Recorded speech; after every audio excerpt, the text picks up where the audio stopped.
এই ছোট্ট কৌশলটা ব্যবহার করে অনেক মাতাল, অনেক দুশ্চরিত্র ভালো হয়ে গেছে। বন্দে পুরুষোত্তমম।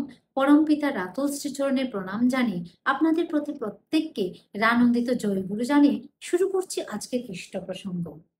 শ্রী শ্রী ঠাকুর বলছেন, ওই ছোট্ট একটু জিনিস এইটি তোমরা যদি কাজে লাগাও এবং অন্যকেও কৌশলটা শিখিয়ে দাও, তাহলে দেখবে প্রবৃত্তি জয় কত সহজ।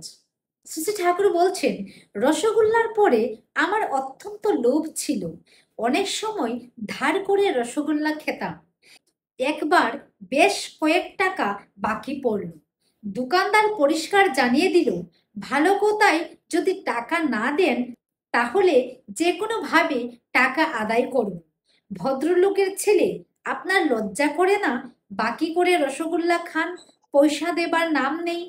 তখন মনে এত গ্লানি হলো যে টাকাটা কোনোভাবে সুদ দিয়ে দিলাম। আর মনে মনে প্রতিজ্ঞা করলাম, আর এভাবে রসগোল্লা খাবো না। কিন্তু প্রতিজ্ঞা করলে কি হবে? আবার রসগোল্লা খাবার লোভ আমাকে পেয়ে বসলো।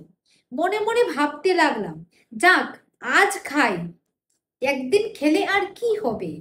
এই বলে গুড়ি গুড়ি করে রসগোল্লার দোকানের দিকে এগোতে লাগলাম।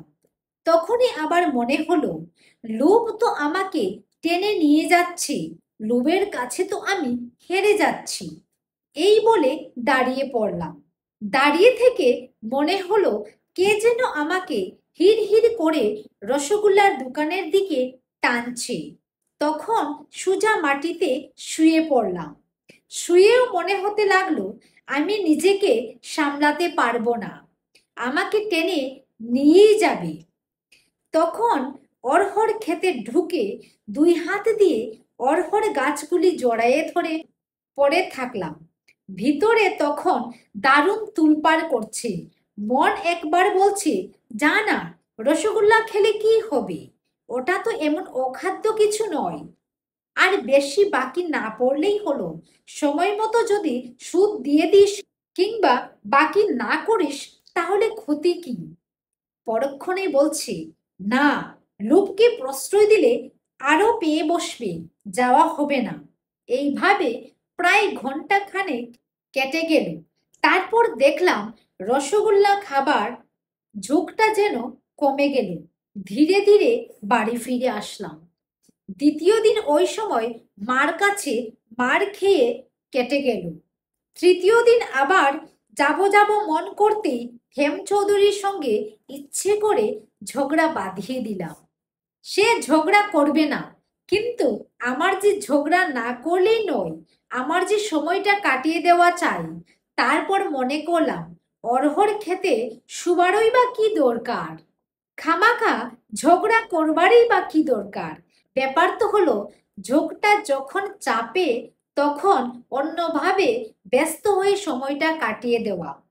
তাই রোজ বুদ্ধি করে সময়টা এক এক ভাবে কাজে ব্যস্ত হয়ে কাটিয়ে দিতে লাগলাম।